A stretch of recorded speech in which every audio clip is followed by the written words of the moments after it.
So for a girl that was in a reading slump, she did get a lot of reading done. My brain right now is like, girl, how are we keeping track of all of these books? This was the whole reason. This, grabbing one thing of yarn, and then it just turned into so much more. Like, reading as a hobby, it has its weird moment. I feel like here is like middle grades to the rescue, y'all. Like that, because of Winn-Dixie, I would have been able to start Till Summer Do Us Part.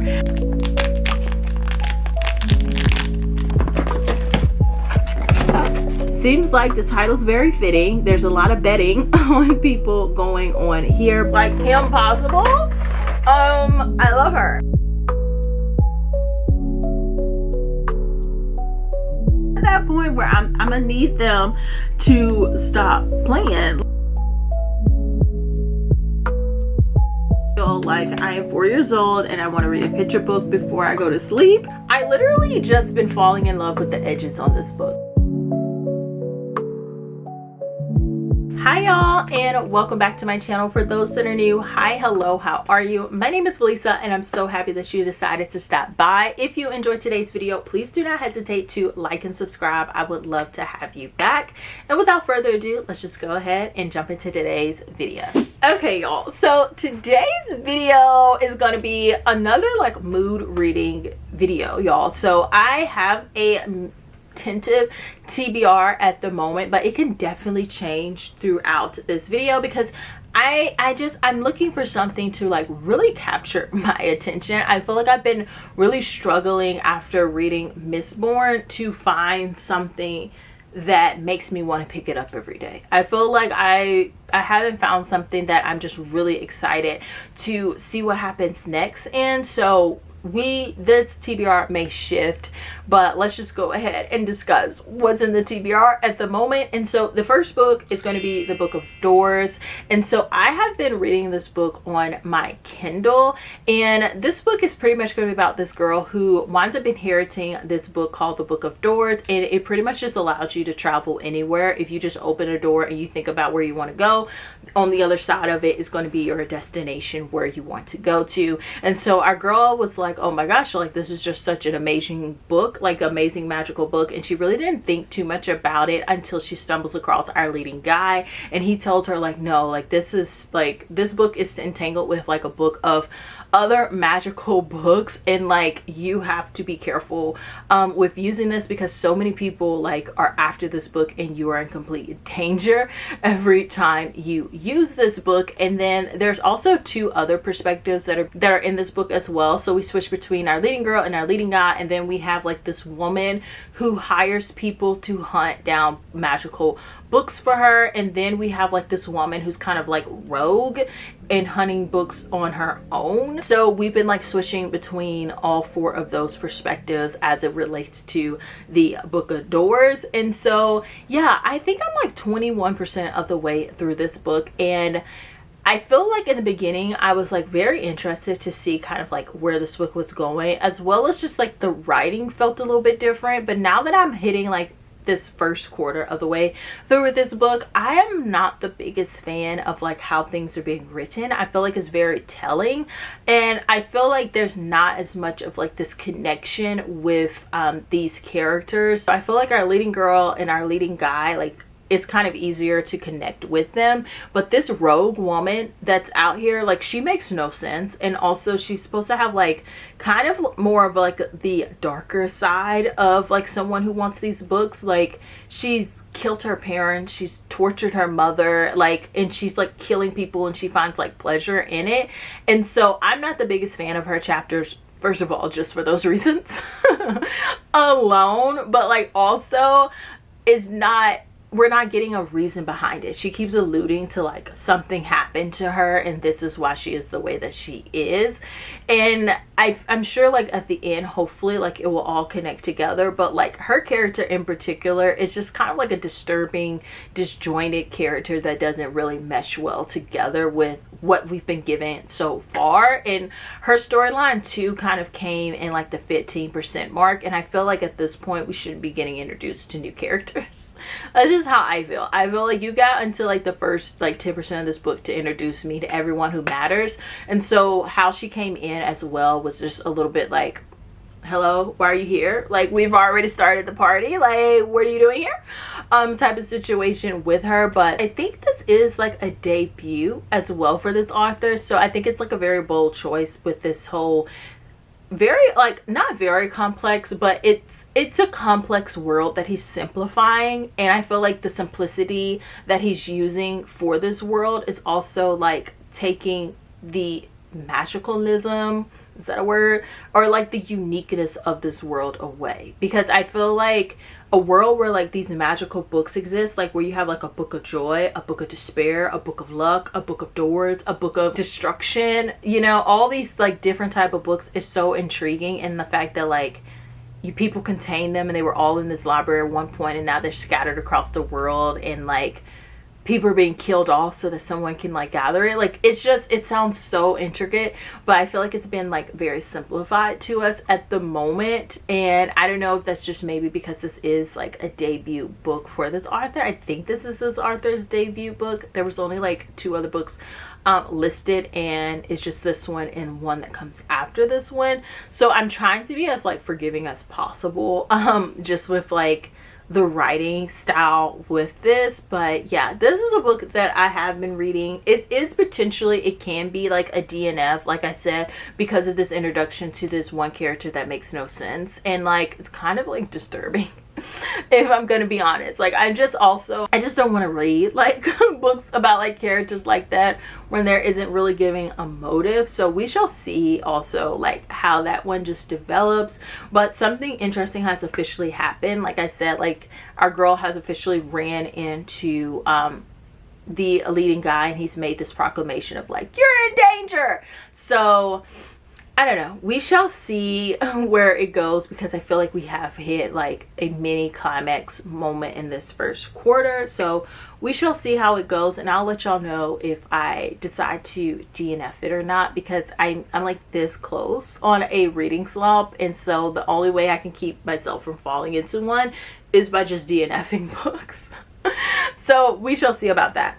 And the other book I have on the list is a reread, and it's going to be for Done and Dusted. So I'm doing a buddy read of this entire series, and my buddy hasn't read Done and Dusted, and it has been like a while since I've read Done and Dusted. So we're just going to read this book. I'm going to reread this book, but she's going to read it for the first time, and we're going to do it together. And so yeah, I'm excited for it. I believe I gave this book like 4 stars or 4.5 stars when I first read it. We'll see how I feel with this reread. One of my goals also for this year has been to do like more rereads, but I'm supposed to be like rereading books that like I love. And yeah, so this is interesting. But yeah, I just want to reread this one too, because I think like the whole family's tied together. Like, she's the only girl, but her brothers are like in the other next coming books. So it'll be good just to have like a refresher of like who everyone is. If you don't know like what Done and Dusted is, Done and Dusted is of course a cowboy romance, and our leading girl, she winds up coming back to her hometown because she had like this injury, and she's like really nervous about like getting back on the horse. And so she's just been kind of helping out at the farm and everything, and she really hasn't told her family why she's like retiring from horse riding.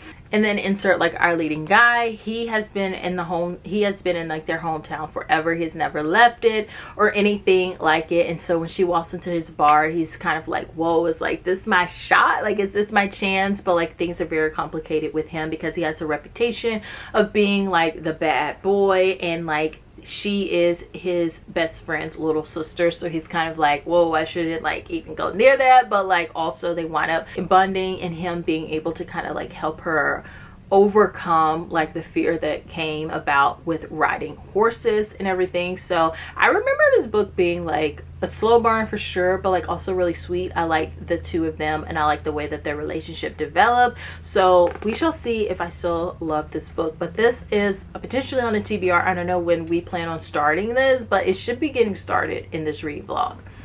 And then the other book I have is, I literally just been falling in love with the edges on this book. Like, I think those edges are just so cute. Every time I see this book, I'm just like, those some cute edges. And so I wind up picking it up. I feel like I have, this is my fourth Lucy Score book that I haven't read on my shelves. But yeah, I picked this one up because I think the edges are really cute, but like also the story sounds really cute as well. This is going to be an adult romance. Our leading girl is a romance author. She's been like, had this breakup that put her in a writing block, and her editor is kind of like, that's it, girl.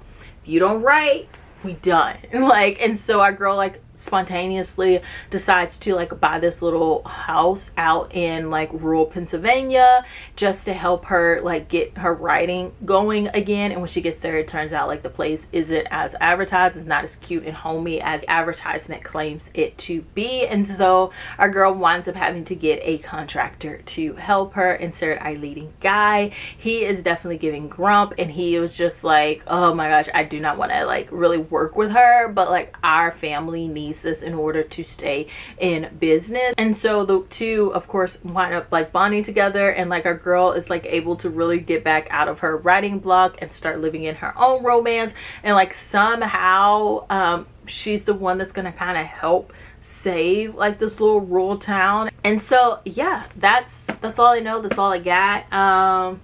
And we shall see. Like, I don't know, y'all. Like, literally, it's giving, I don't know about any of these books, but we'll see if I start them. We'll see what I start. Like, I feel like, I don't know. I should probably have tried a chapter or something, but I don't know, y'all. We're saying we're starting here, but we can definitely end over here. But yeah, those are the reading plans at the moment. But y'all, I have some unboxings, y'all. These are not like book related at all, so if you're not interested in non-bookish content, feel free to skip this section. I will have like the chapters listed down below, but for those that like this type of stuff, these are going to be my Funkos, y'all. Like, I haven't bought Funkos in quite a minute because I've been just like very selective about the ones that I want to get. But these right here, all of these are pretty much nostalgic for me, and they all just like started coming in the same week. So I was like, you know what, next time I do a reading vlog, I'll unbox them in the reading vlog so we can have a moment together. I was going to do this in a B-roll, but I was like, no. We're just going to do this together, and I'm so excited for this, y'all, because I literally didn't know these were coming out until like a few weeks before they were going to come out. So I'm just very excited for these. So let's just go ahead and get into unboxing them. I don't know which ones are in which, so this will be fun for sure for us to unbox together. Oh my gosh, yes.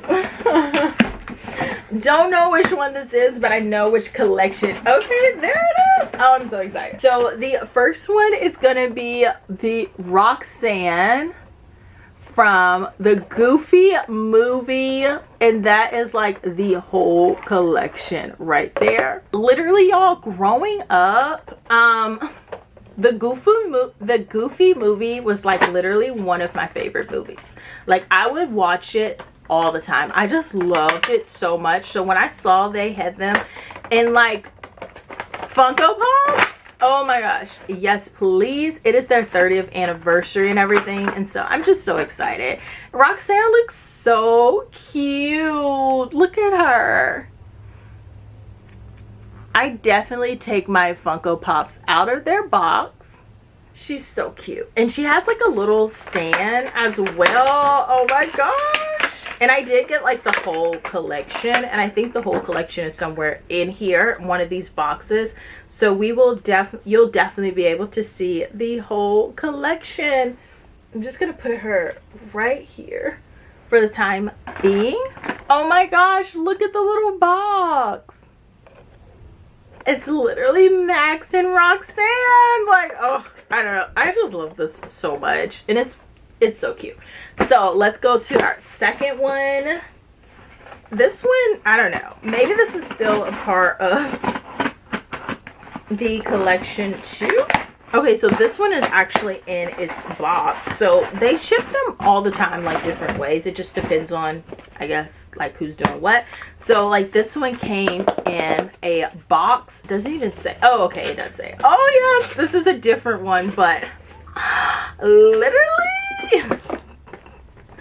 this is Mean Girls Regina, and this is the talking Funko Pop that they did, where you have like a little quote, but like that's the side. And I have all of them already, right?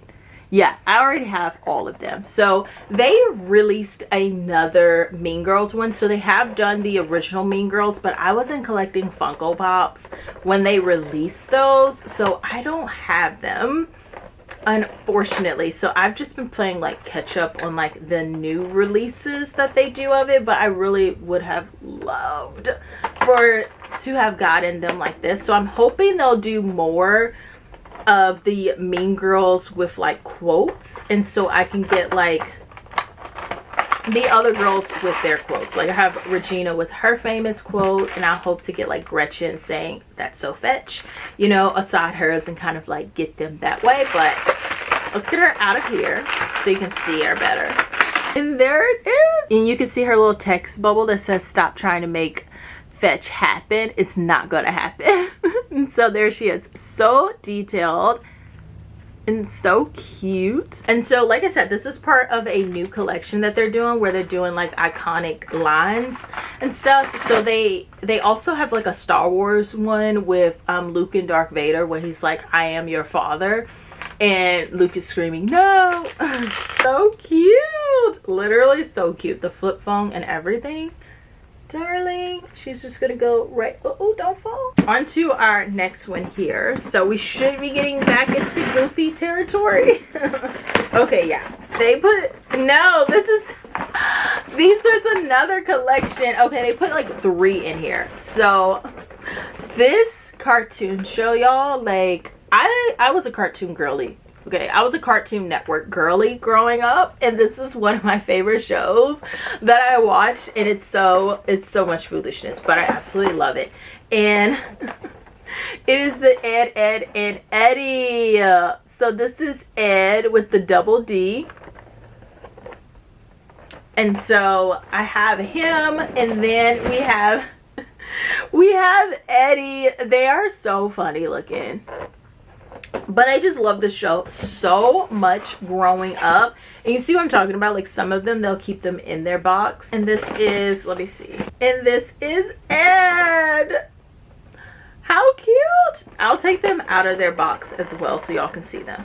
Okay, so this is Ed out of his box. Here's Eddie out of his. I love that he has this little magnifying glass. Look at the hair in the back. And then lastly is Eddie. Y'all, it's been so long since I've actually like seen this show, but I just remember watching this show so much on Cartoon Network when it would come out. So this is very just like a nostalgic type of vibe for sure. This one, but I just remember them being just like so crazy. They also have like the girl who I think was maybe one of their sisters or so, but I couldn't find it on Amazon. I think you can only get it in like on the Funko site website itself. But yeah, so excited to have them. We have another box, and so this has to be the rest of the Goofy movies. Yes. Oh my gosh, I forgot I had the other collection. Like y'all, literally everything in here is so nostalgic. So we'll go with the rest of the Goofy. So here is Matt's, and that's the side. Let's take it out of its box. Look at the lid, so cute. Oh my gosh, the other side of the box says this, power to the max. Stop, that's so cute. I love that he has like all those little details. I had to check Roxanne's, and that's what hers says at the bottom. It's the details for me. Okay, he's out of the box. Let me show you him out of his box. There he is. How cute. Okay, let me see if this one is also part of the Goofy. Okay, this is our last one. Oh, and it should be Goofy. There he is. There he is. The dad of the hour. Goofy. There's box. There he is on the side. And let's see what the top of his says. Oh, stop. It's him on top of his little truck. And then what's his gonna say at the bottom? Oh, that's so funny. They put Bigfoot for his. That is so funny, but like so detailed. Okay, come on out, Goofy. Oh, and there he is out of his box. So that is officially it for that collection. So the other one, like I told y'all, the nostalgia, that's like literally what got me with all of these, and really excited for this one because it is part of one of my favorite Disney cartoon shows, Kim Possible. So I have Shigo right now, and there she is, and these are the other Funkos that are part of this collection, and you'll be seeing them definitely in a minute because I did get the whole collection for sure. I was like, Kim Possible, I love her. So I watch this all the time. Oh my gosh, Shigo looks so good. I wonder if she glows in the dark. That would be so cool if she glows in the dark. But this is her out of her box. So look at the little flame. Look at the details. Like, so stunning. Okay, on to the last box, which will have all of our final Funkos are going to be in here, which should be the rest of the Kim Possible like Funkos. Super excited about this. As you know, there's another girly in here. So we have Ron and Rufus, and let's open him. Oh my gosh, this is such like a great pose for Ron. Like, this is so cool. Then he has Rufus in his pocket. Like, stop. There he is, and there's Rufus, if you can see him. How cute. With the little backpack. So stunning. I'm running out of shelf space because all of them have stands except for Eddie. So that actually makes it like a little bit harder to smush them together. It's going to be interesting to find out. I have to reorganize my Funko Pop shelf, so that's going to be fun. But they may sit here for a minute. They may honestly sit there for a minute because I'm a little hungry. So yeah, I'm probably going to eat before I do that. But we have another one. The girl of the hour herself, Kim Possible. Literally, y'all, this gives me so much joy. Like, I just love Kim Possible so much. It's so good. It was such a good cartoon show. She's in such a cute pose. Like, look at her. Now, focus on her. There. She's in such a cute pose, y'all. Like, look at her little hair. Okay, like, not my little camera trying to focus on all these faces behind me. Like, girl, I'm right here. Focus on me. So let's put her right there. If she'll stay now. Can she stay right there?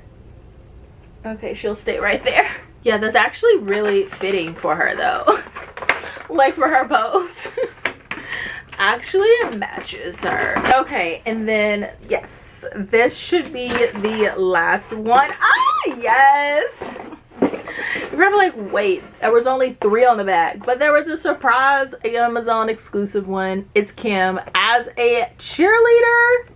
We had to get her in like her normal girly pop outfits, right? Doing cheerleading stuff. She's just so cute. I love it so much. Oh my gosh. Look at her pom-poms and like the way she's holding her pom-poms and everything. Look at that. I just love that they have her in movement. It's just so fitting for her. She's so cute. Like, literally, her little hair like that. So cute. Let's see if she'll fit right here. Okay, and now we have our final Funko, and this is part of my Disney princess collection, because that's another collection that I'm like really prone on building out, because I just want all of the princesses. And so I thought this one was just really cute of Pocahontas. Like, there she is. And I just felt like this one was so cute because she does have like her little sidekick with her, the little raccoon. And so I wanted this one. I think I have a Pocahontas already. Oh, it has like the background. Oh, I love when they do that. So like, look, they put the little background of the river. I think that's really cute, especially like if you keep your Funkos like in a box, or if you like have a certain setup where you can put their backgrounds behind them. It's so cute. But here she is, another girly in motion. We just love a girl in motion.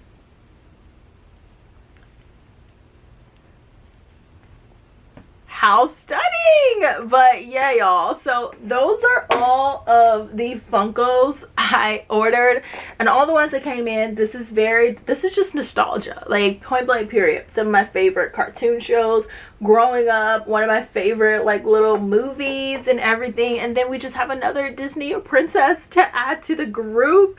Oh my gosh, did y'all see? Like, she's, I don't know if you can see, I'm trying my best to kind of show you, but she's on her knees. That is so cute. It's the details for me, and the wind, the hair moving, so stunning. But yeah, y'all, that is just this little Funko Pop haul moment. I hope you enjoy those, for those that enjoy it. But yeah, let's actually get into like reading so we can have some reading updates. So I will check back in with y'all later. Bye.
Hi y'all, so I am back with a reading update because I was able to finish a book that wasn't on the TBR that I want to talk about, but I also did start some of the books on the TBR, and so we'll start with this first one, which is Story of My Life. So I am, oh my goodness, I'm only 45 pages into this book and I am enjoying it. I just don't think it's what I need right now. Like, it is a very like chunky book. I think it's almost like 500 if not more. Yeah, it's like 514 pages, and I feel like just where the state I am at right now with like reading, I don't feel like I need to commit to like something this big at the moment, even though it's kind of like, it's almost like a mass market style, but it's just the fact that it's like 500 and something. There's like this bug that just like flew in here trying to get on my plants. But yeah, I guess it's just because it's like 500 pages and I just feel like, I don't know, I need some more like quick wins of books that I really enjoyed that are like really quicker to read than this one. But yeah, so far like we've met like our leading girl and everything, and she is definitely just like going through it at the moment. Like, she has like this divorce that happened and we really don't know like the logistics of like what all happened, but it has like put her in like this extreme like depression, and that's the reason why she hasn't been able to write. I wasn't sure if this was like a sequel or like a second book in a series, just because of the way some of like the wording was being done. I felt like some things had like already happened, and so I was wondering if this was the start of a series or like a sequel in a series, and it is like a start of the series, and it just feels like the way the author just drops us into her life, it kind of gives you that vibe of like, wait, am I missing something? But it does start to get a little bit better as we progress through this a little bit more. But yeah, I found like I'm going to do a soft DNF of this book, and I feel like the spot that I'm soft DNFing at the moment will be a great spot for me to pick back up when I am ready to read this book, because so far like in the summary it mentions like she buys the home and everything like on a whim, and I just reached that part where she has decided to buy the home, and she's now finna like go head to that place and everything. And so yeah, I think that's just like a good like stopping part, and so therefore I can pick up and I won't feel like lost or anything like that. We do have like her best friend who is her manager, and I like her best friend. They're like completely polar opposites like at this moment in their life, because our girl's like really depressed at the moment, but like also her best friend just got some really bad news too.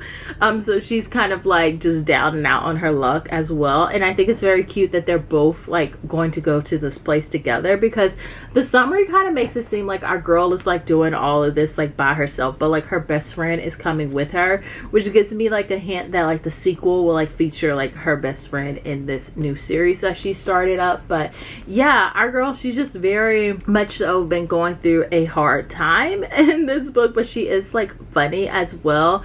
But I am excited to kind of see her start like building herself back up, because we were introduced to her at like rock bottom in her life at the moment. So yeah, soft DNFing this book. Nothing against the book itself, like I mentioned, it's just it's 500 pages, and I feel like I just need to get a little bit more like books finished, enjoy a lot more like books that are like smaller that I can finish a little bit quicker than this book, and then I'll dive back into this one, because I do like reading thick books. It's just like I said, I'm just in a weird reading mood right now, and a thick book is not going to help with that. So the book that I did finish, because I was like, I want to read something good that's like quick, and so I picked up A Sign of Affection volume 10. If you have like watched my channel and you see me pick up this book, you know I absolutely love this series like so much. This is one of my favorite like mangas. Like, it's still going on, which I like absolutely love, and it's great for those who hasn't started the series but are interested in it, because you have like 10 volumes. Unlike me, I'm officially like caught up, y'all, that like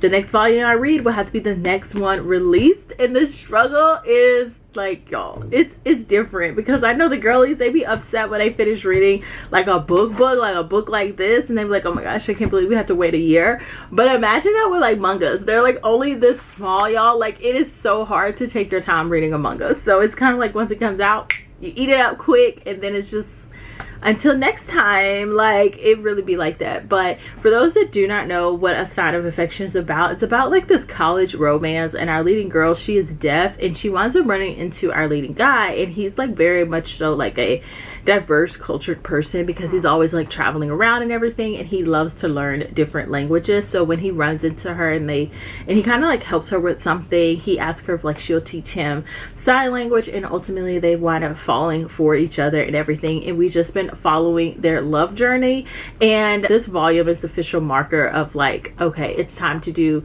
not a 180, but like let's start expanding a little bit more in this book. Like, let's start expanding more in this like world and everything. So we do start to have like more interactions with like the side characters, so like her best friend, his best friends, and now like this other random guy that he used to like backpack with and everything, and then like their neighbors and stuff. So it's definitely expanding a lot more, which adds like more layers of complexity to the story. And like now our leading guy has like a whole secret life that our girl like never considered. Like, what was life like when he was out here like backpacking across the world and everything. So yeah, it's just, I'm really excited about like that turn of events as well, because I feel like a lot of times with like romance mangas, like being stuck with these same two characters, it can make the series be shorter than when you expand a little bit more, just because it's like only so much you can do with like these same characters over and over before the reader's kind of like, okay, I get it, they're in love, I'm happy for them.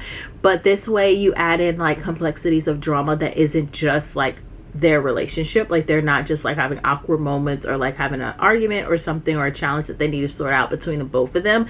There are now like other parts to it all as well. So I am happy about that turn of events for this one. So I would say like for this volume, I'm giving it like 4 stars, just because it is a transition one. So you kind of have like the little growing pains that happen with transitioning that affects like the storyline, because sometimes it feels like the pacing can be a little bit off because we're trying to introduce like these new characters and everything. But yeah, super excited to continue on with this one. I think the next volume comes out this month, and then we don't get another volume until December, y'all. So like, sad face to that. But yeah, if you're looking for like a cute little fun little romance manga, I definitely recommend the series. I feel like every volume I've read has been either a 4 or a 5, so it is definitely like a very solid manga to read. But yeah, so what are the other book, oh my gosh, I almost forgot the other book that I did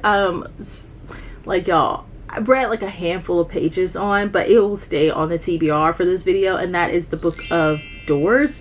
So I've just read like just a handful of pages, not a really big update to give on this one at all. We're just like at the point where we're getting in the history of like these magical books, and how like the foxes wind up being like the holders of these books, and like how our leading guy, what is his name, Edmund or something like that, was the one like chasing the Book of Doors and everything. So we're just getting like a little history at the moment with all of that, which is beneficial, because like I mentioned before, I feel like this world is like very interesting, but we really don't have like a lot of context of the background for this one. The writing is very, very simple, and I think like the simplicity of the writing for this book isn't helping it. It's like, I feel like it's hurting it a little bit more than helping it, because of like the simplicity of it all. Like, I feel like simple writing has its place. If you watch my Mistborn reading vlog, what I did for like Worth the Hype, his writing is like very simple, but like I feel like it aids in the complexity of this world. Like, there's so much going on, and like the heists that they're forming and the metals that they're using, so having more of a simple style of writing aids in the reader being able to consume like the complexities of this world a little bit easier. But with the Book of Doors, I feel like his simplicity of his writing makes it come off a little bit juvenile, because this is an adult book. But if this was a YA book, I would be like more accepting of like the way that his style of writing is.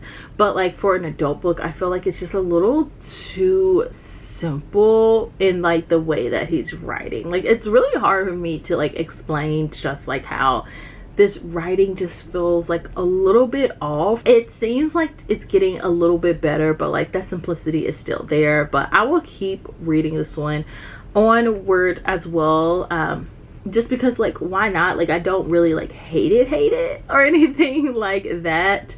And yeah, we'll see. And I also think it's a part of the books that I want to read in 2025 as well. And I should be like picking books off of like this list to like read. Yeah, the Book of Doors is part of my 25 for 2025. So that's also why I want to go ahead and just give it a chance, because I've only read, oh my goodness, I've only read 3 books so far, y'all, for my 2025. And like supposedly I would have to have read like 2 to 3 books every month to stay on track. I'm looking at this now to see if there's anything here that I want to read, and yeah, I feel like I'll read some of these when I'm, like I said, out of this reading mood at the moment. I will dive back into this because I really need to do a lot better with reading some of these books off of here. I've read some of my anticipated reads, or like my anticipated reads have arrived. Yeah, this list, I also need to just update my reading journal.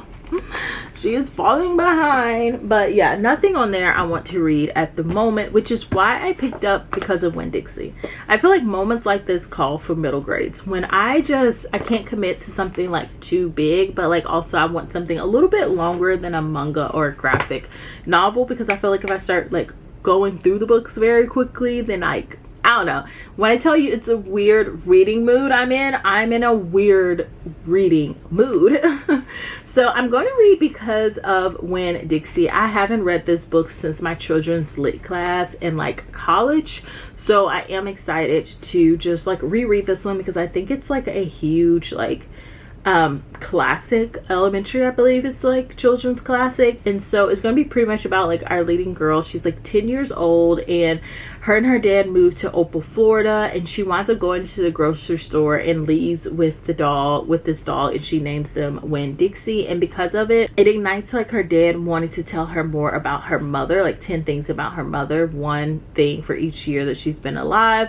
So her mother had passed away, and her dad was like, okay, like somehow this dog like makes him want to tell her something about her mother. And so yeah, now that she has like this dog, like he's been so helpful with like helping her to like meet people and to make friends. And so we explore like these new friendships that she's making along the way. And like because of Winn-Dixie, her and her dad start to find out that like, you know, even though they're kind of been in the sad moment of their life, there's still like light on the other side and great things in store for them. So yeah, I'm excited to do a reread of this one, because yeah, this writer, okay, I was like, this writer's name looks so familiar, but she did The Tale of Desperos with the little rat. I'll put it here. I remember like loving this book. Okay, yeah, she sounds like very familiar. So I am going to be reading this one. This should take me like some time. The writing, as you can tell, like it's definitely children's lit. Also, I do have like a little book haul as well for y'all. I've been meaning to like show y'all that. So let me actually get those books because I just remembered it. Okay, I have them right here. So I actually bought these on a week that I wasn't doing a reading vlog, and they kind of just been sitting in the bag. So like, why don't we just haul them in this reading vlog? So yeah, I was just like in a mood to buy YA books, and now I'm not in a mood to read YA.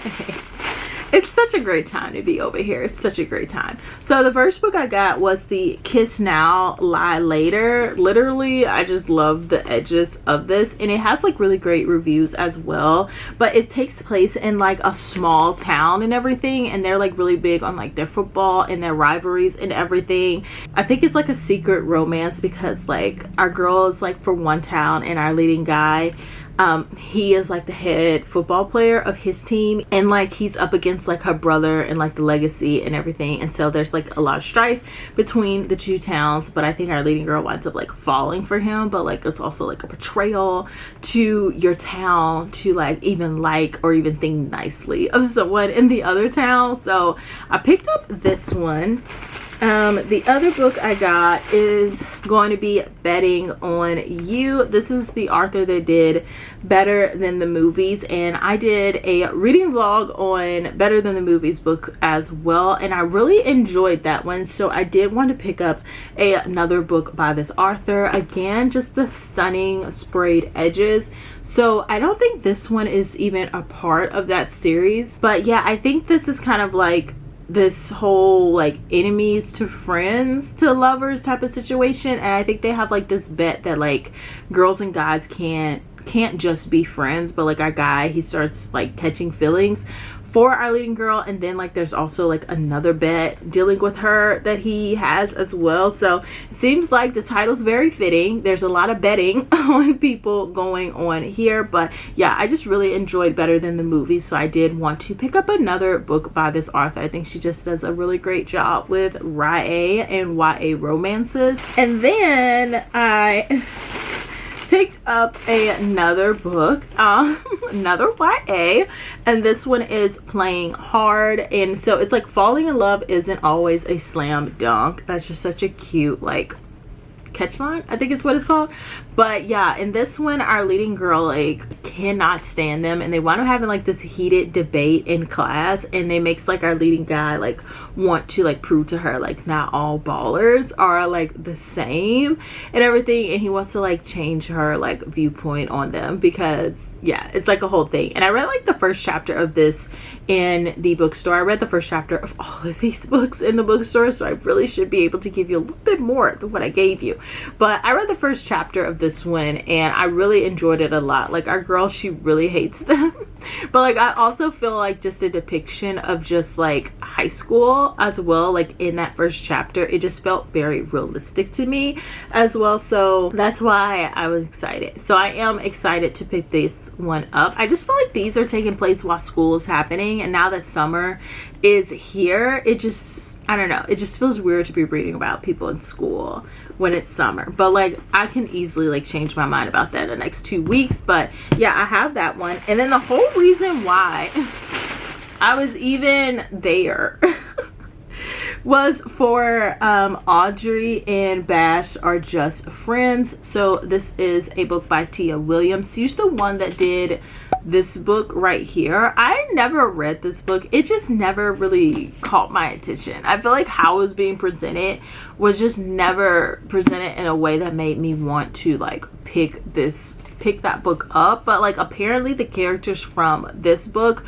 this is about like their children or something like that, which I think is really cute if that is the case, because you never really see that overlap in like romance books, especially like when they have like these kids and everything. So it's interesting to know like what the kids are like up to and stuff like that. And so I think this was a great way for her to like transition into YA books by having them by the parents of this. But I think this is another like enemies to lovers. I didn't really read too much of the summary of this one. Yeah, so no, it's not enemies to lovers. I just read the summary. It's opposites attract. So our girl is like very studious. She has plans. She wants to go to Stanford, and she winds up getting stuck at home for the summer instead of going to like their Malibu beach house. And so she's trying to write like the self-help book, and she enlists our guy for help because there's some experiences that she says she needs to do in order to like help write this book. And so she reaches out to him to help her with that. And while they're going on these little adventures together, they of course like have to decide, can they just remain friends or will this turn into something more? So yeah, that is this. And the reason why I picked this book up, I just realized Megan Gabbett, oh stop, she did a little blurb. I was a Princess Diaries girl through and through. I still watch the movie like every year on my birthday. I watch the movie, so that's so cute. But like Jasmine Guillory did one, did a whatever this is called, like a sentence, a blurb, a praise, whatever they call it. And then Kennedy Ryan, and I think her and Kennedy Ryan did a discussion together too about this book, and that's how I know that these are the kids from there. But it also mentions it in the summary too, but I knew that before I read the summary. Anyways, this update is getting quite long, but yeah, new reading plans are we're soft DNFing her, we're picking her up instead, and we'll see how we feel and how we go with this one. I am so sorry, y'all, that I feel like I'm all over the place, and I wasn't gonna do a reading vlog until like I got my reading situation like situated, but like I feel like, you know, this is part of the reading process. So if anybody feels this way too, or especially like the mood readers out there that feel like you're so scattered like all the time and it seems so hard to find a book that you want to read and you want to pick up, here I am letting you know that you're not alone. Like, reading as a hobby, it has its weird moments, and like these are like some of the challenges of being a reader, is because you want to read but like you don't know exactly what you want to read to get you back into reading. Like, it's hard to explain. Also, oh my gosh, I forgot to mention the other book that's added to the TBR as an audiobook, and that is going to be my reread of Nevermore. The new book is coming out very soon. I think it's coming out like this month, and so I do want to do a reread of the series, and I absolutely love the audio book of this one, so I'm going to do a reread of this one, and therefore I'll pick it back up with the new book because it has been a very long time since the third book came out. And if you don't know what like Nevermore is about, it's gonna be about a leading girl that like they believe like she's cursed because like all these horrible things seem to be happening every time she's there, and when she reaches a certain age she's like supposed to die, and so everyone was like looking forward to this, but then she winds up getting swept away and said that she's a part of the school called Nevermore, but in order to stay at the school she has to complete like these challenges, and she has a sponsor and he's the one that came in and kind of swooped her away, and he's sponsoring her, but she's supposed to have like also a talent in order to like stay at the school and compete in these competitions. And so she doesn't know what her talent is. Her whole life she's just been thinking that she was cursed, and so she's still trying to figure out like what this talent is because she really wants to stay in Nevermore. And so she's just been making her way through like completing these challenges in the hopes that it will reveal what her special talent is so that she can stay. Absolutely love this middle grade. Like, I read it the very first time and I was just like, this is so stunning. All around 5 stars. So I am happy to reread this one. And yeah, we shall see, like I said, how all these reading plans go. I went to the gym and read a little bit, but that's like for another vlog. So yeah, I'm just gonna go ahead, take a shower. I have some chores I need to do as well, and so I'll probably listen to this book while I'm doing those chores. But yeah, those are the plans, those are the updates. I'll stop rambling now and I'll check back in with you later. Bye.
back with a reading update. So I know you guys like saw me rearranging my Funko Pops, y'all. I had to put them up because I was gonna leave them on that shelf low-key, but then I was like, no, I just did not like them there.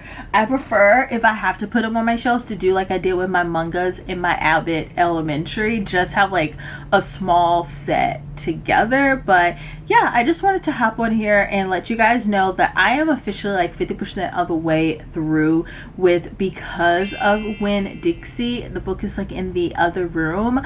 I started reading it last night. I'm already like halfway through with it, and I just want to say, like, I'm enjoying this book like so much. It's definitely for elementary. I feel like the age range was on the book, I don't know where it is, but it was like 9-year-olds is like the targeted audience, and then I think it's like 9 to 12 was the targeted audience. And I am just enjoying this book so much because I think it's just so well done, and it's like, it has like heavy topics, but I feel like the way that she's handling these heavy topics are like in the perfect way for the targeted audience. So our leading girl in this, like we mentioned, her mother has just like left them. We don't know what happened. Her father is like suffering from the grief of that, and he still longs for her mother to return back to them. And then like they just moved to this new city, and our girl feels like very lonely, and she doesn't quite like fit in and everything. And so I feel like those are topics, like not all of those topics a lot of kids can relate to, but I feel like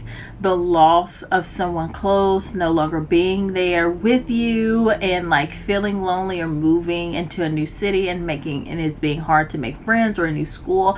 I feel like at some level, somehow, some way, those topics are very relatable to children, and I have just been enjoying how she's been kind of presenting that to us, and like seeing Opal, our leading girl, kind of like start to make friends because of Winn-Dixie. And she kind of says like, oh, it's because of him that she's been making all these friends, because she's not really aware of her own personal self-growth. Like Winn-Dixie is kind of like, he's just like the sidebar that helps her to be bold, if that makes sense. So like the kids were like, oh my goodness, your dog ran into that woman's yard, that's the witch's house, like da da da da da.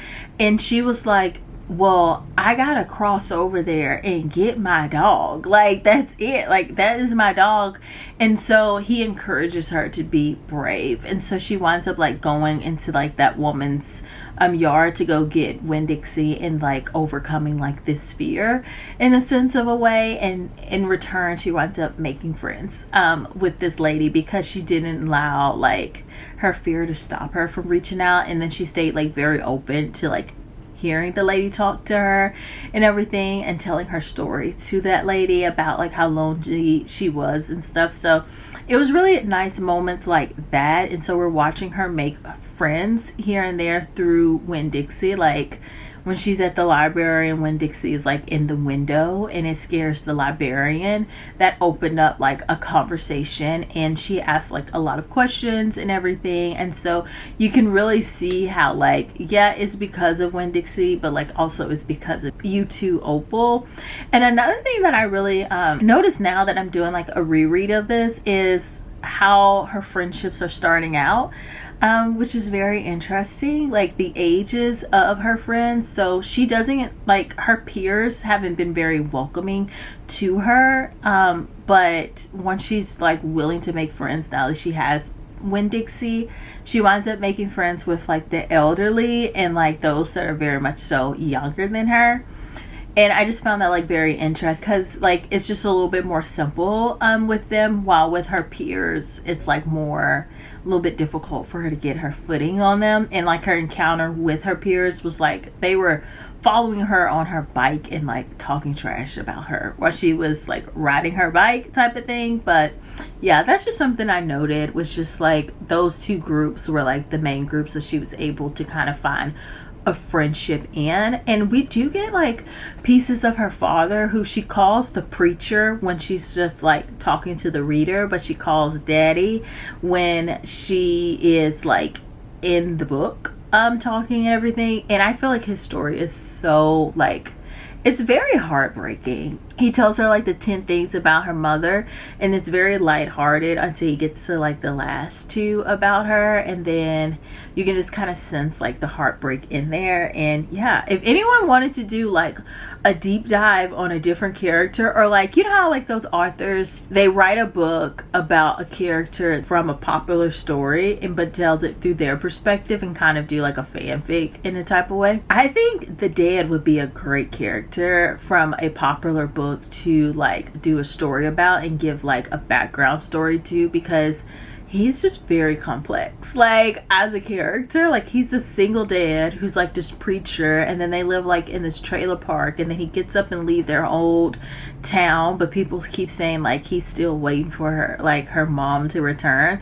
So it's like, I feel like a lot could be done with him. So anybody out there that's a writer looking for a story idea, I think because of Winn-Dixie, the preacher, the dad, he would be a good character to explore a little bit more of. But yeah, I just wanted to go ahead and give y'all an update because I'm most likely going to finish that book probably this evening and start another book, which I feel like here is like middle grades to the rescue, y'all. Like truly, I feel myself getting out this reading slump, and it is strictly because of middle grades. Like Winn-Dixie was helping me, so like because of Winn-Dixie, I'm getting out of a reading slump.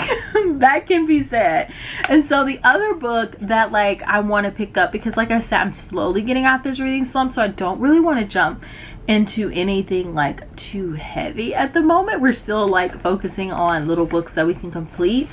And so the next book I'm thinking of is going to be Tuck Everlasting. So this is the collector's edition of it.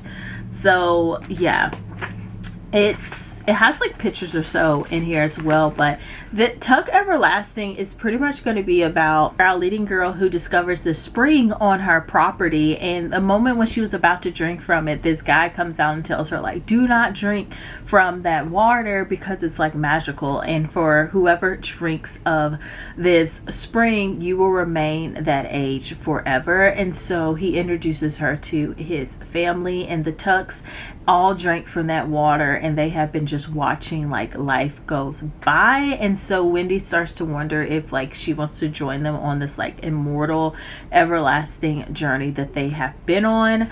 And yeah, the first time I read this book, y'all, I absolutely loved it, and I feel like I'm gonna love it again. It has like very summer vibes, if I recall correctly. Like this takes place like in the summer, and so yeah, the first time I read this, I was just like, oh my gosh, I absolutely loved this book so much. And it's also a movie, and I really enjoyed the movie as well. They do age Winnie up more in the movie, which I feel like is fitting. And I felt like it was a good choice. I know sometimes when characters are made older or younger in the movie or TV adaptation, it can like affect the plot, but I feel like with her being aged up, it helped with the story a lot more, because I think Wendy in this is probably like 11 or 12 or so, like that. But yeah, I'll be rereading it, so I'll be able to give you a better age group. But like I definitely loved this movie, so probably like after I reread this book, I will probably rewatch this movie. I definitely enjoyed it. The girl in here should look familiar because it's Rory from Gilmore Girls, so another reason why I do enjoy this one. And oh yeah, I forgot to say the other book, because apparently this vlog is turning into how middle grade books saved me. Like that is literally what this is turning into, how middle grade books saved my reading life. Like that's literally what this is becoming, because I am doing my reread of Nevermore, and I didn't tell y'all exactly where I am with this one audiobook wise, because I have been listening to this on audio. I've read it physically before, and they don't tell you percentage. Interesting, they don't do percentage, but I'm at chapter 4 of Nevermore, and so I'm right at the perfect stopping point to do an update with, because I'm at the point where Jupiter has finally came to take Morgan off to Nevermore because she has accepted his bid. And yeah, listening to this audiobook, it's always such a joy. This narrator does such an amazing job. I want to say her name. Okay, it's narrated by Gemma Whalen.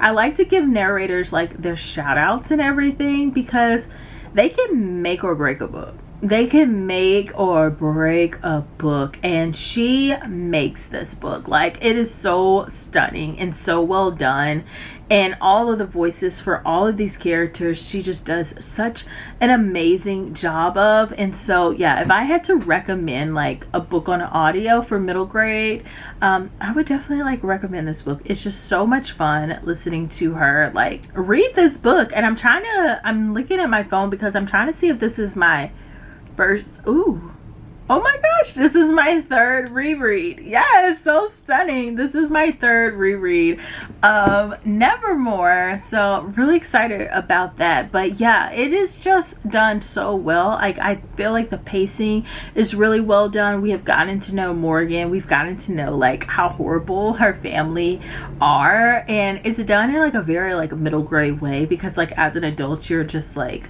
come on, no way. It's like a parent would be just kind of like lackadaisical about their kid like dying.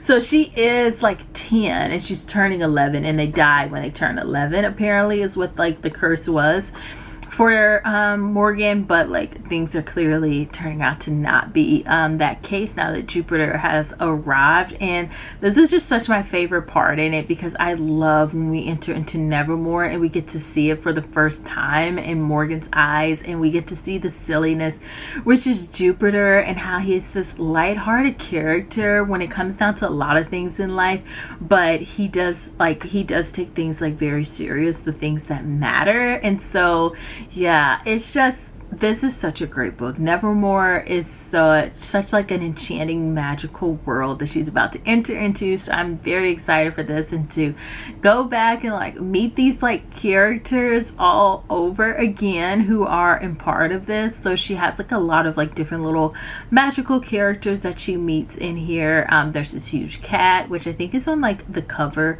of this as well. And so this author really tries to like put in a lot of your classic fantasy characters in this book too. And then like of course as the series grows more and more, he introduces more and more introduces more and more characters. So I'm just very excited about this. I loved Morgan as a leading character, and I loved like her not her sidekick, but the side character in this as well. So very excited to be continuing this on. It's been a blast already. It's been a blast in the past, and I think it will still remain a 5-star for me for sure. And y'all, so yeah,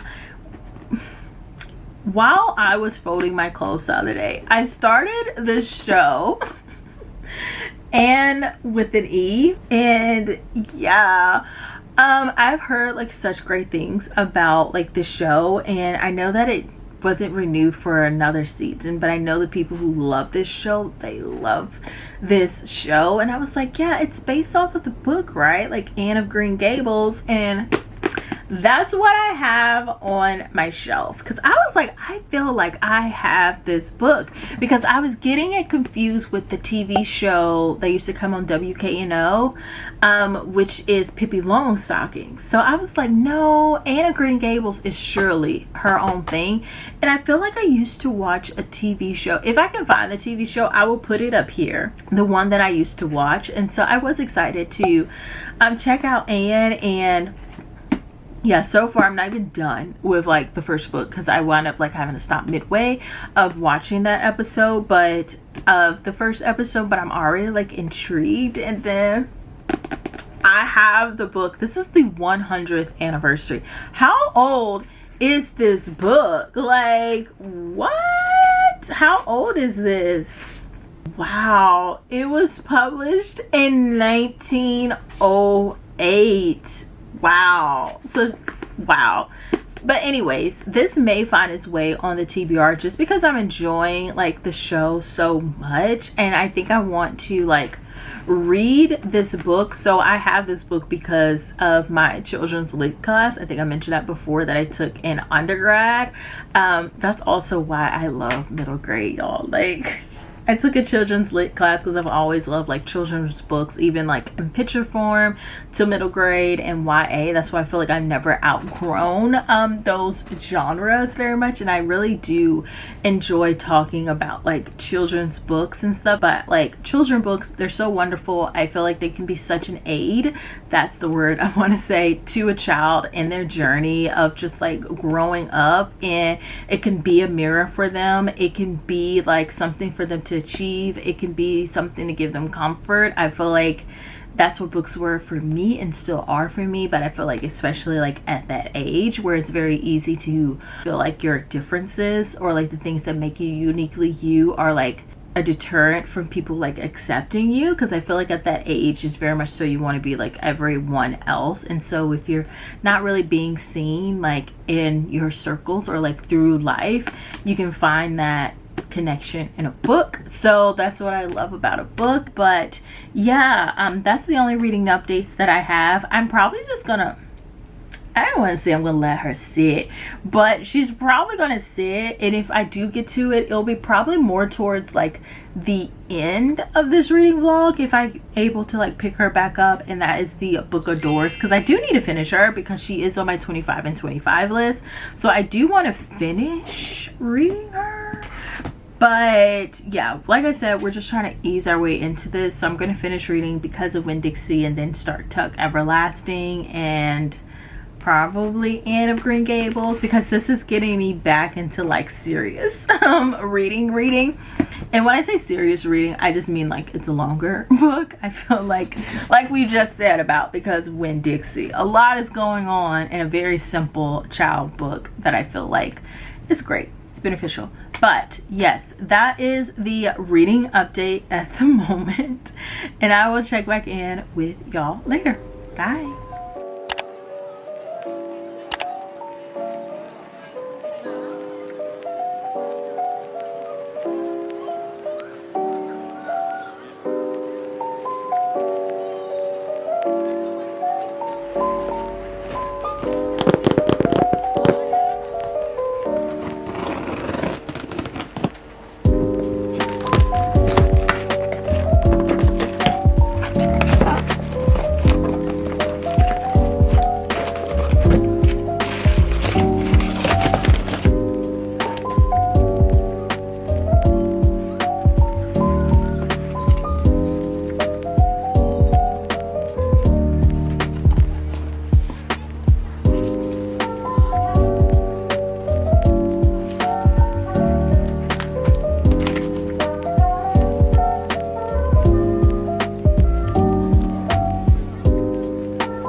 Hi y'all, so I am back with a reading update because we were able to finish reading because of Winn-Dixie. Like, yes, so stunning. Like, when I tell you this book got me out of a reading slump, it got me out of a reading slump. And it is just kudos to the beauty of middle grade books because they can do it if you get the right one. And I'm just so happy to have finished reading this one because I really didn't remember how Because of Winn-Dixie ends, and so I was getting a little emotional towards the second half of this book because I was like, oh my gosh, was this a really sad book? And I didn't know it, but like, it did not turn out to be a really sad book at all. It did wind up having like this very much happy ending, but it caught me for a brief minute. I was a little nervous that it was going to be a sad book, but yeah, I just think this book does such a great job of exploring grief, of exploring like new beginnings, coming of age, friendships, like, oh, just so many important topics I think for this age group, and as they start having to deal with those things as well, and just being able to have like empathy for each other. So like one of the characters in this did go through something very difficult that our leading girl could understand, but like she kept reminding herself like, no, I shouldn't bring it up, I should allow her to want to bring it up. But it made her realize that she needs to like give more grace to people because you just don't know what they have been through. And so again, such like a great topic for this age group, and to like start getting that conversation going of like, you know, sometimes people are a certain way because of what happened to them, and so you need to give them a little bit more grace. And just also like with friendships and stuff, our girl in this does struggle with like making friends, and how the adults in this were just very adamant about her trying to make those friends and looking past like these things that she automatically like triggers as just, no, I don't want to be this person's friend because of X, Y, and Z, and looking past that and at the heart of the matter. So it was just, it's so well done. Even like the adults in this, so I feel like that's also what makes this a good book, is because like if parents or teachers or anyone who is like reading this book alone with a child, like there's also the way that the adults are described in this, it's very realistic, because I feel like sometimes in these age group books, like adults can seem very cartoonish, but in this one they felt like very real. And I really like that because it allows like kids to kind of see that like adults, like they have their own things going through as well, and like they're kind of like living a life. Because I feel like sometimes, especially like with kids with teachers, you kind of just think they live under a desk, right? Like they just live in that school and they just pop up in that school all the time. And so this book kind of breathes a little bit of life into like these leading adult characters in this book. And I love that like our girl doesn't keep secrets to herself about interacting with these adults as well, because like she shares the stories like the librarian tells her with the lady that lives in the garden, and she tells those stories to her dad. So I really appreciate like there's no secrecy, and none of the adults are telling her like, keep this just between us two. I feel like that's just like important message to have, like I said, with this age group, like not having this secret relationships with adults. If you're a child, like her relationships with them are very much open. Her dad knows that she goes and she hangs out with the librarian.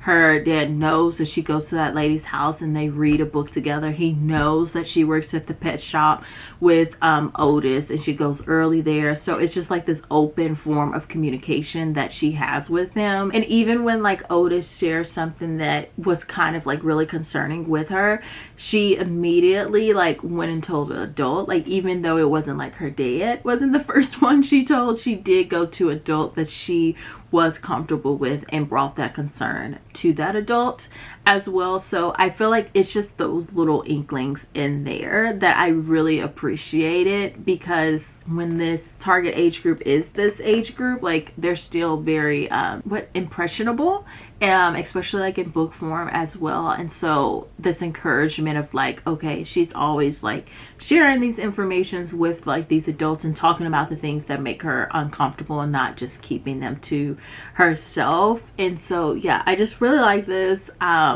I really love Because of Winn-Dixie. Winn-Dixie also is such just a fun dog character in this, and you really just see like the why this title is chosen. Like, because of Winn-Dixie, like all of these things like happen, and it just really changed her life, and it's such a great book. I definitely recommend doing a reread. So needless to say, like, I gave this what is this, elementary 9 to 12 elementary middle school book a 5-star. Like, it's stunning. It's absolutely stunning. I understand like why I had to read this in my children's lit class, because it touches on those heavy topics, but it also like, it's like the candy that is mentioned in this book, where it's like this sweet, joyful happiness, but with like a touch of sadness as well. Like, definitely a really great book. So I know like the next book I said I was going to start was going to be like Tuck Everlasting or Anne of Green Gables, but y'all, things came in the mail, and so I wound up starting Till Summer Do Us Part. I've just been so excited to like read this book. It's also like summertime, and I was just like, I'm in a summer, like I just want to read a summer book, especially now that this book right here, she saved me. She took me out of a reading slump, so I am super duper excited about that. I'm so happy, because without her, which is so random, because of Winn-Dixie, I would have been able to start Till Summer Do Us Part. But it's true story. Like, it is true story. So I have started reading this, and I am only like 30 pages in, which is why I haven't started these other two books. But we shall see. We shall see. We might be able to start this one. I don't know if I'll be able to start this one in this reading vlog. But yeah, Till Summer Do Us Part is going to be a adult romance. It's going to be about our leading girl. And in this book, she works for like, she just got out of like a recent divorce, and she's working at this company where it's like a lot of Brad and Chads there, and she's like the only woman, and she feels very much like she can't really fit in with the group. And then the CEO, which is like the woman, and she's the only woman in there, and so she really wanted to bond with her, and so everyone's talking about like their happy marriages and stuff, and so she feels the need to make up a husband, but she says like they're estranged at the moment and they're going through a difficult time. And then it turns out her boss's husband is actually a marriage therapist, and so she was like, oh, you guys need to just meet with my husband and he's gonna help y'all. And our girl's like, oh crap. Like, I really put my foot in my mouth on this one. So she has to find a fake husband to attend these therapy sessions with her. And so her best friend was like, oh, my brother, he can be the one. And he's like this multi-millionaire who's like bored now that he sold his app and really into improv. And so they wind up getting somehow something, wires get switched over, and they wind up signing up for this marriage boot camp for the next 8 days together. And so yeah, so far y'all, it has been like so silly and such a good time, and so I'm just like very excited to continue on reading this book and to see like where it turns into. It is a little chunky, I will say that. Yeah, it's over 400 pages, but I'm excited for it. I want y'all to see like the edges. Ignore my paper, but like the edges are so cute. It's just like a continuation of the cover itself. So super cute. This has been like really fun, and I'm just enjoying this one. I haven't read any more of Nevermore at the moment. I'm going to like, of course, keep listening to it. I still have like some time before like the 4th book comes out, so I can kind of pace myself a little bit better with this one. So it's fine if it takes me a little bit longer than planned. I was just so desperate, y'all. Like, you saw it, you saw the need. I was like, to get out of this reading slump that I was in. And a lot of like my anticipated reads and like fun reads too started coming in today. So you guys saw like that book haul that I did in the previous clip. So I have like all those books I have been like anticipating, and I'm really excited about getting them. Also, I think the other book that wasn't included in that little haul I did is going to be like A Sign of Affection volume 11. So yeah, I like opened this one. I couldn't wait at all. And so volume 11 of A Sign of Affection, and I feel like that also like made me very happy. It's just seeing like all of those anticipated books were coming in for me. So yeah, we'll probably be seeing those in some upcoming vlogs because I'm really excited for them. Like, yeah, it's just going to be a good time. I'm glad those books came in when they came in because yeah, I just needed that dose of happiness. So yeah, that is the reading update at the moment, and I'll check back in with y'all later when I have another one.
I am back with a reading update because I was able to finish reading Tuck Everlasting, and yeah, this, I feel like it held up pretty much the same as the first time that I read it. The first time I read this, I gave it 4 stars, and I feel like it still stands at a 4 star. So much happens in this 139 pages, y'all. Like, you gotta give kudos where kudos are done. Like, she was able to introduce this character, introduce this whole family of 4, let you know a little bit about their personality, then this mystery, and then like include this other like plot alongside it, and then after that plot kind of gets resolved, it like tees up another plot that goes on. Like, she did a lot in this, and so I just really enjoyed this book a lot. I feel like our character in this, she's like 10 years old, and I feel like she really does like act like a 10-year-old that's kind of confused in this complex situation that she has found herself in, because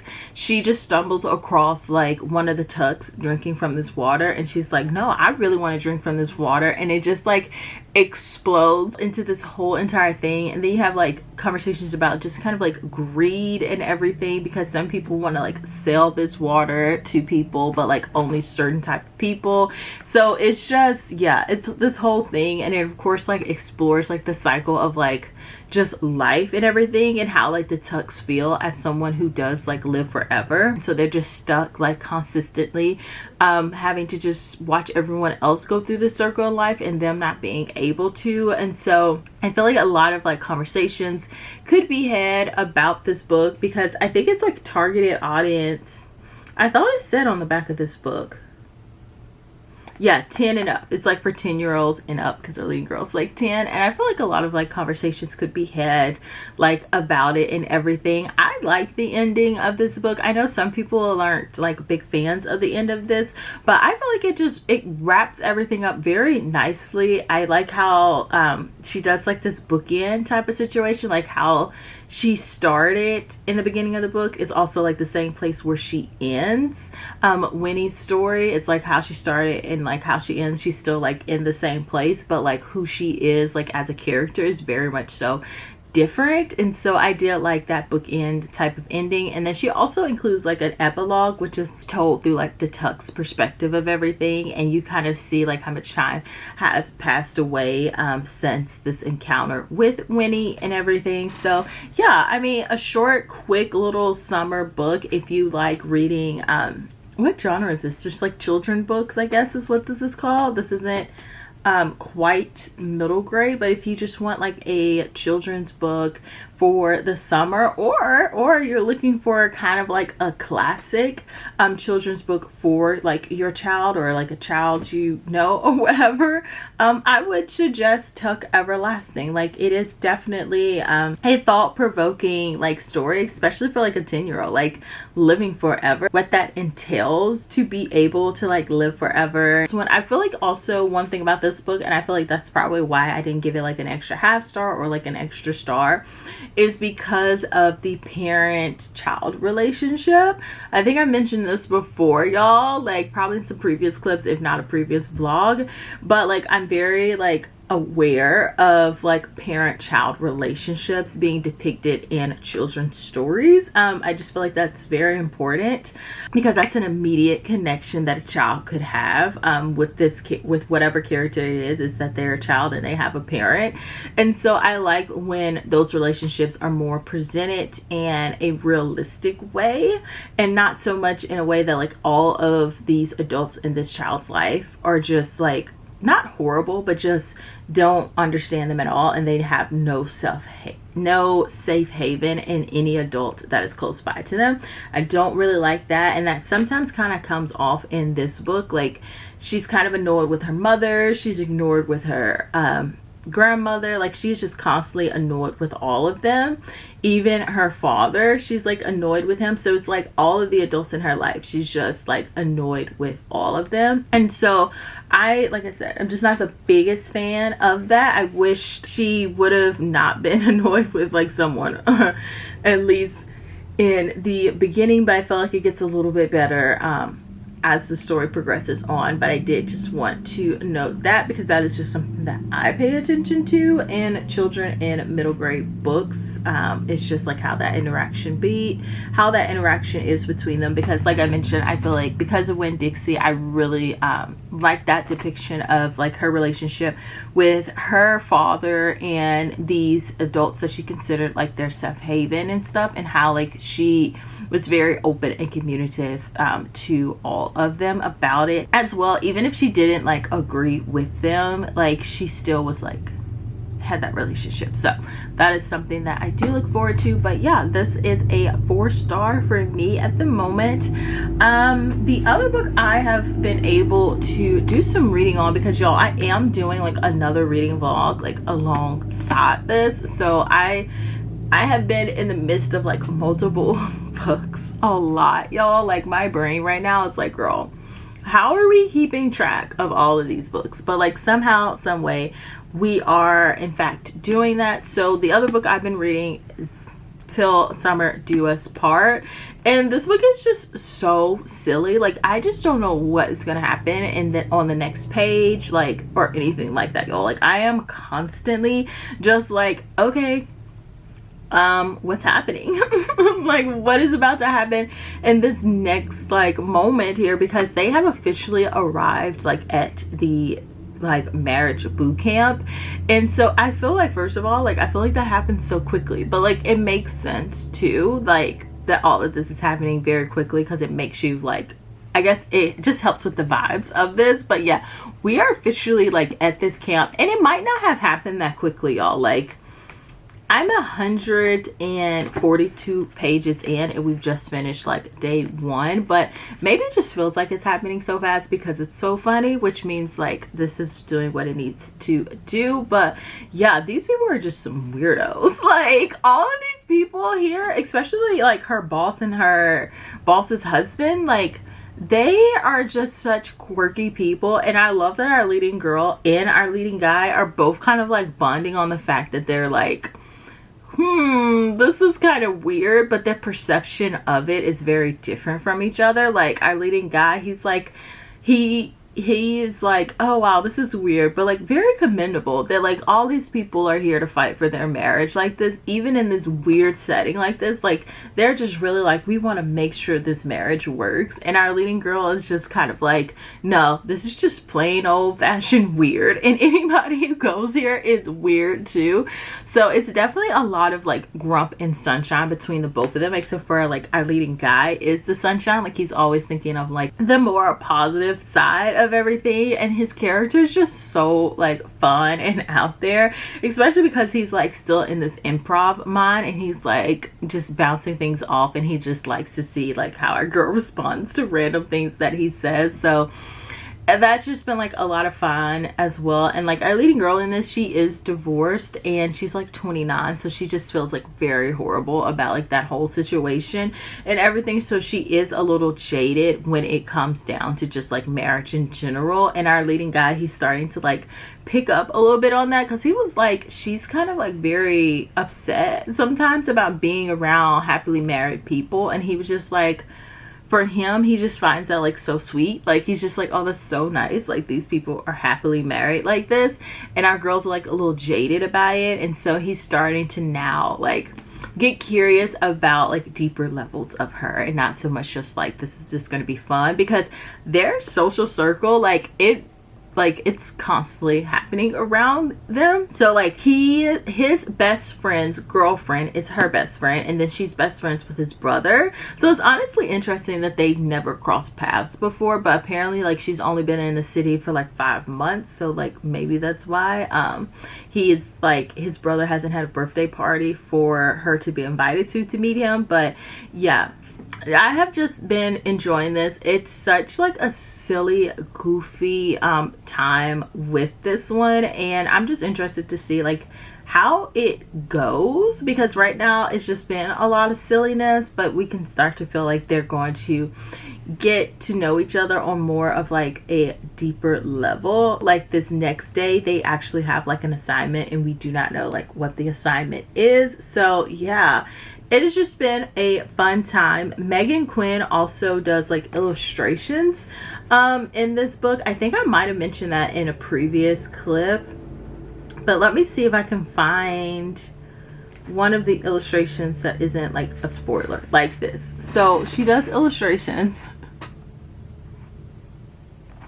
and I don't know if they're like illustrations she does herself or is it like someone else doing them for her, because I don't see like any credit like illustrations done by, yeah, it doesn't say like illustrations done by someone else. So I don't know if like maybe she's doing the illustrations like herself or what, but those have been funny as well to see like the ones that she decides to pick so far in this one. But yeah, I will definitely won't be finishing this book in this reading vlog just because it's so chunky, but it's definitely giving what I want, which is just like some kiki fun laugh time. So yeah, I haven't started done and dusted like at all, and that's just because it's not time yet. Like my buddy, she's just not ready to start that one at the moment, which is fine. She's just been like traveling and stuff, and so like enjoy vacay, and we will pick that up later, but she just hasn't had the time to start that one. So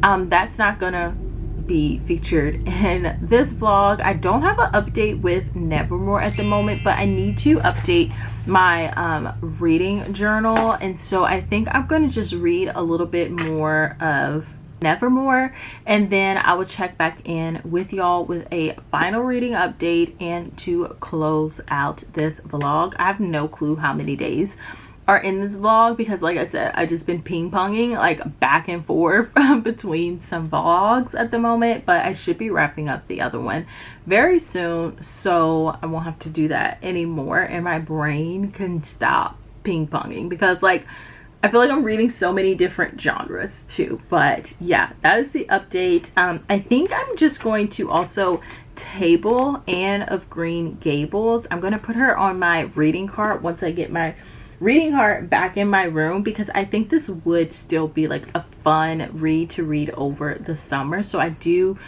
want to keep this book out and not put it back on my shelves. But yeah, that's the reading update at the moment, and I'll check back in with y'all later with the final wrap up and reading update. Bye.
Hi y'all, so I am back with the final reading update for this, y'all. So let's start with the random book that I just like decided to read, and that is going to be this picture book called The Dictionary Story. So yeah, like y'all, I want to read a picture book. Like, I want to feel like I am 4 years old and I want to read a picture book before I go to sleep. And so I grabbed one of the picture books off of my shelf that I have been wanting to read. And yeah, this is just so cute, y'all. It's going to be about like the dictionary and how the dictionary is unlike any other book that ever existed, in the sense that like it doesn't tell a story. There's not like a beginning or end to it. Like, nothing makes sense. It's not a manual. It's not teaching you like how to do something and at the end you'll have like a completed project or anything like that. And just like the uniqueness of a dictionary, how it's just like literally explains the meaning of a word. And so like the dictionary was kind of just feeling a little left out from the other books, and lo and behold, like this whole story takes place within the dictionary, with just like the words coming to life and like going crazy throughout it. And so this was just like honestly such a fun, lighthearted book. Throughout it does get like very silly, especially like towards the end. It gets very silly. Like when it starts off, it starts like very cute, and like the pacing of it is like very nice and everything, and then things just need to get like very chaotic, and that's why like towards that part things get like very silly and everything, but then they of course get resolved. And there's also a fun little treat at the end of this book as well. And so yeah, I just really enjoyed reading this one. It was a cute little picture book to read before going to sleep. The little characters mentioned in here are very cute characters, and the author of this book also did The Day the Crayons Went on Strike, I believe. The Day the Crayons Quit. So you kind of see that similar like style and like illustrations in this one as well. And another thing about it is because it is like a dictionary, like they literally do put like the words and like the definition for them, but it's not in like that standard Webster dictionary form. They're very like silly as well, and they give like a personification to the words. So as you can like see here, ooh, I don't know if you can, but the end pages is like all just words. Like they're just, it's like a dictionary words, but there's fun things in there, like and, like the word and, like this is the definition for the word and: a sociable word that likes to introduce other words to each other, as in arm, in, armpit. So it's just very cute like that. And so I really liked how he changed some of the meanings, not the meanings, but he gave them like this fun, youthful definition and meaning behind them. So yeah, this was just so cute and very much so fun. Like I said, the other book that I have been reading and just making my way through, and I'm almost at the 70% mark, is going to be Till Summer Do Us Part. I'm at chapter 15 right now, and I feel like, yeah, we're definitely getting to a point where I'm gonna need them to stop playing. Like, I'm at that point where I'm gonna need them to stop playing. Like, they have been the whole point is for them to be like, oh my gosh, our marriage is like on the rocks, like it's just horrible, and so they have to like bicker all the time back and forth. And I honestly, like, in the beginning, it comes off like a little bit more humorous because our guy doesn't know the boundaries of which they're working. And so he is just like improving his butt off and just going off the rails.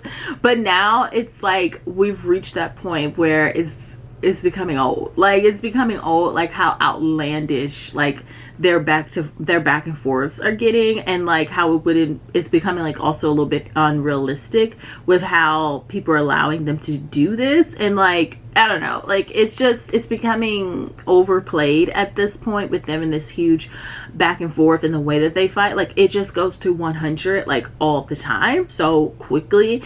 And so I'm kind of like, it's kind of wearing now, and I need them to like stop that now and start getting into the part where they're supposed to be convincing like her counselor and boss and everything, like, oh no, like this summer camp, boot camp thing, it is actually working. And I feel like we have reached that point in this book. I feel like they have officially mapped out like a true plan on how they plan on like showing these people that is what they are getting alone. But yeah, I'm just, yeah, that them bickering back and forth to like 0 to 100, even though we as the reader know that they're like playing, it's still uncomfy, right? Like, I don't think everyone knows like it's uncomfy if you're in like a room and a couple is like arguing. Like, it's just like you want to leave the room, like you want to exit, like show me where I can get out of here type of thing. And so that is definitely what this book has been low-key giving me, is when they go back and forth, because we did have like this one chapter where they had a counseling moment and they just really went off the rails, and I was like, oh my gosh, like I'm a little bit exhausted. And I thought like that would be the end of this and they'll start thinking about like, okay, how do we like change this?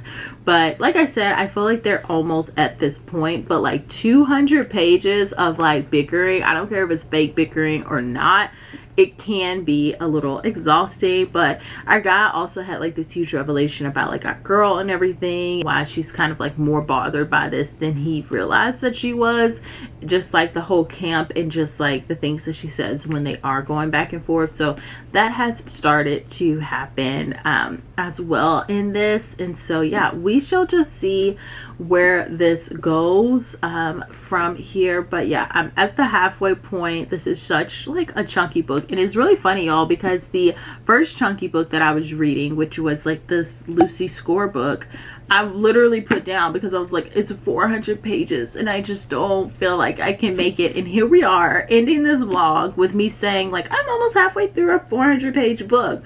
Like, literally, y'all, being a reader and like these reading slumps and like just the ups and downs, like the ups and downs, they be for real. And you could start off like saying you can't do a 400, and then boom, here you are doing a 400. So that is life. So let's do a final reading recap for those that are just here for the reading, because I do have a little haul from Hobby Lobby. I took y'all with me when we went to Hobby Lobby and everything, so it's going to do a little haul of some of the things that I was able to get from that. But I do, like, for those that are just strictly here for the reading update, let me finish this reading update and then we will get into the haul. So let me just pull up my Goodreads so I can remember, because like I mentioned, girly has been back and forth with a lot of things. Okay, so the book that I finished, A Sign of Affection, Volume 10. Actually,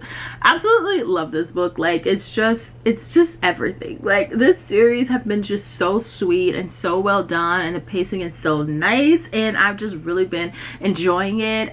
This volume definitely shows like a shift of like a whole new narrative is going to start up, and we're deep diving into a lot of the side characters as well. And I feel like that's what this book, this volume was for, to kind of help with that shift and that new beginning. So I'm very excited to see where we go in these upcoming volumes. I do have volume 11 already, and volume 12 is going to come out a little later this year. And so yeah, this has just been such a vibe. I wind up giving this book 4 stars just because it is a transition volume. So like sometimes sometimes things just feel a little off. Like the technique feels a little off, just like the story feels a little off, and things are a little disjointed because we're trying to introduce a lot of new things in such a small volume. But like she still was able to make it do what it do, so I gave this one 4 stars. The other book we were able to finish reading is going to be Because of Winn-Dixie. This was like the book that like really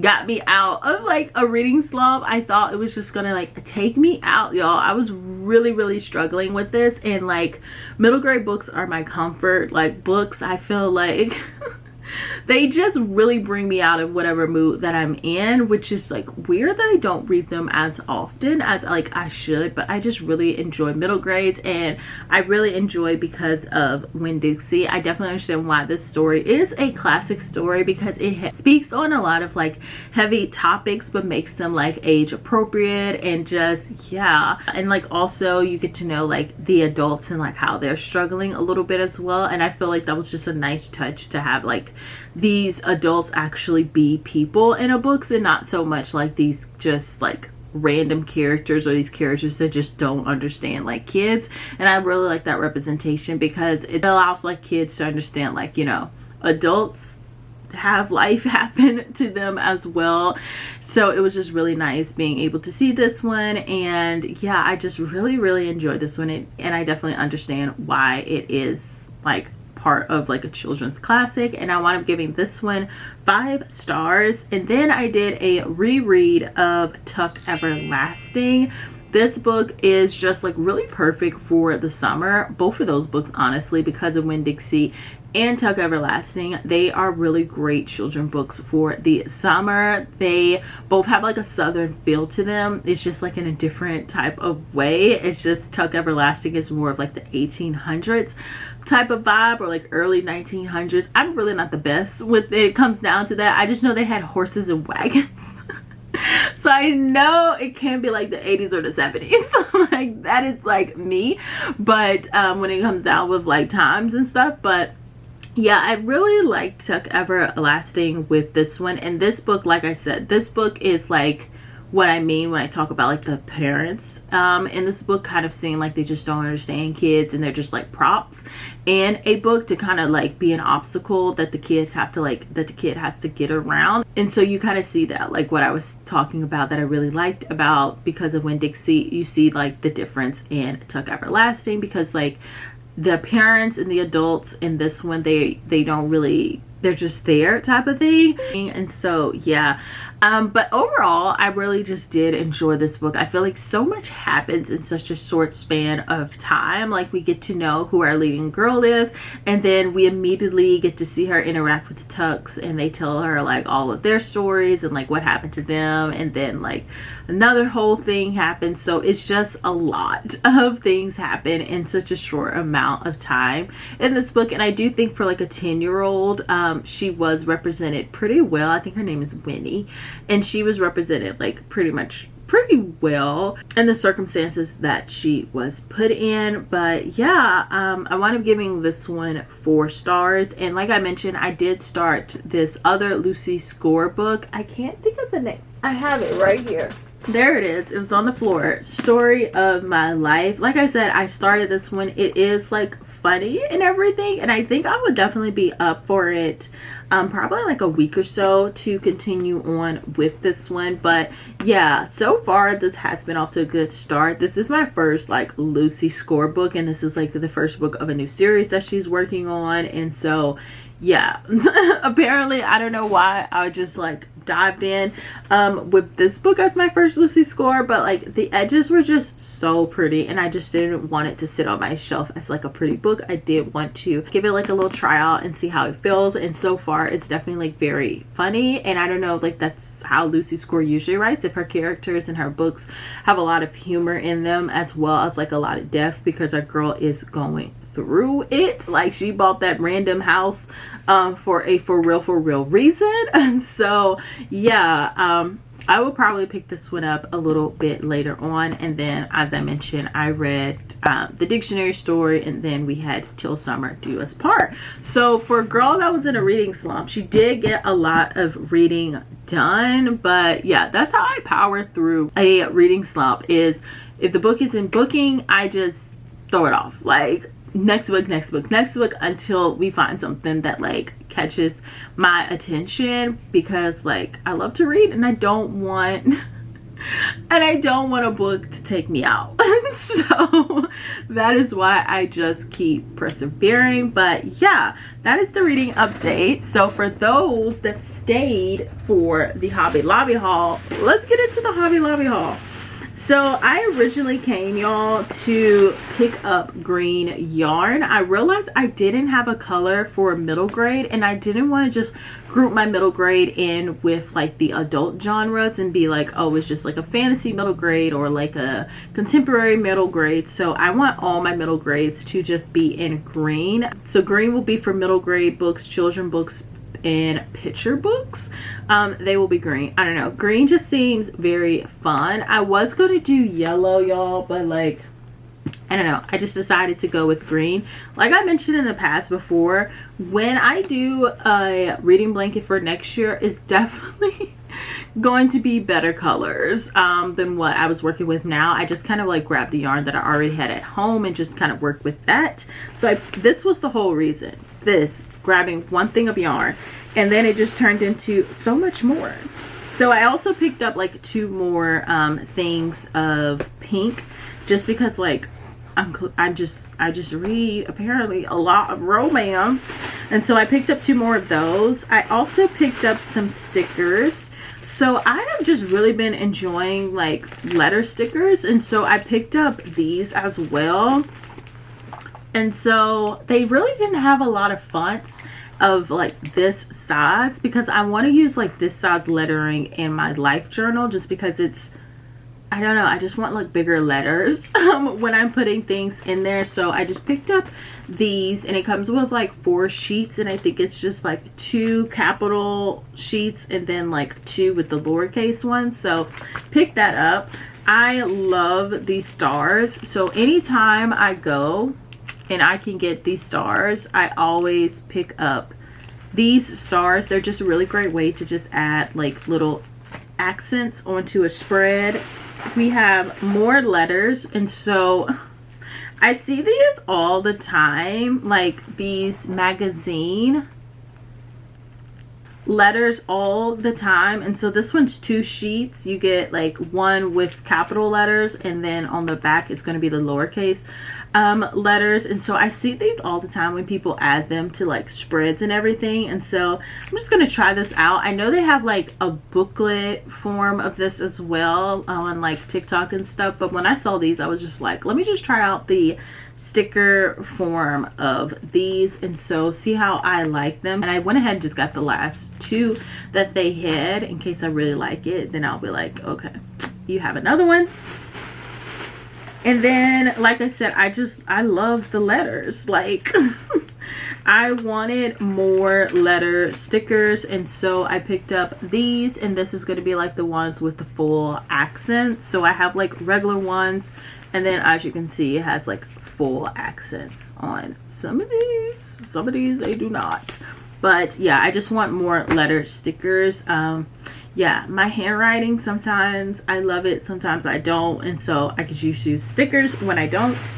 And then I picked up some of my favorite these are like my favorite pens to use. These right here, I got it in 0.3, and then I got the 0.5, and then I also picked up a brush version of it as well, because sometimes I like to do like a brush to do the titles with. And then I bought some more washi tape, and so I just think these were just too springy to leave behind. Like, they're little daisies, y'all, and like the little daisies, so cute. And then y'all, like, these though are so stunning with the little cherry bows and then the bows. Stop. Like, these are meant for like some girly spread. I'm gonna force a spread for those to fit. And then I just like these. I just think these were cute, and so I wanted to include these in here as well. Okay, and so those are like, that is everything out of this bag. And then I also have like one more bag. Okay, and then I have this last bag here. And so I'm always, y'all, I'm always getting paper. Like, if I see paper, I'm gonna get it. And so I picked up these. This one was like on sale for $6. So like, why would I leave her behind? She's very summery, as you can see, with like all the little flowers on there. And there's also like these full accents that they have on. I don't know if you can see them, but it's kind of like a little full accents on all the pages as well. So yeah, I was just like, she's cute. I am taking her with me. I mean, like $5, and it was originally like $21. Like, girl, how we saying no? Like, how? I don't know. And then this I didn't get from Hobby Lobby. I got from TJ Maxx. But how cute is this tumbler? Like, it comes with this little cover. It's glass, even though it doesn't sound like it. It is glass. And then it just has like the cherries all over it. This just screams summer, spring. So freaking cute. So freaking cute. So yeah, y'all, that is the whole entire haul, and that is the end of this vlog, y'all. If you made it all the way to the end, please feel free to leave behind this emoji to let me know that you did. If you want to follow me on any of my other socials, I will have them linked down below. Once again, thanks so much for watching. Thanks so much for making it all the way to the end. Like, I just really appreciate it when you guys like leave little comments and emojis at the bottom and just let me know that, like, yes, there are people that actually watch these long vlogs through and through, and I just really appreciate that so much, y'all, because I do enjoy filming them for y'all and just chit-chatting with you as well. But yeah, please do not forget to like and subscribe, and I would love to have you back. Until next time.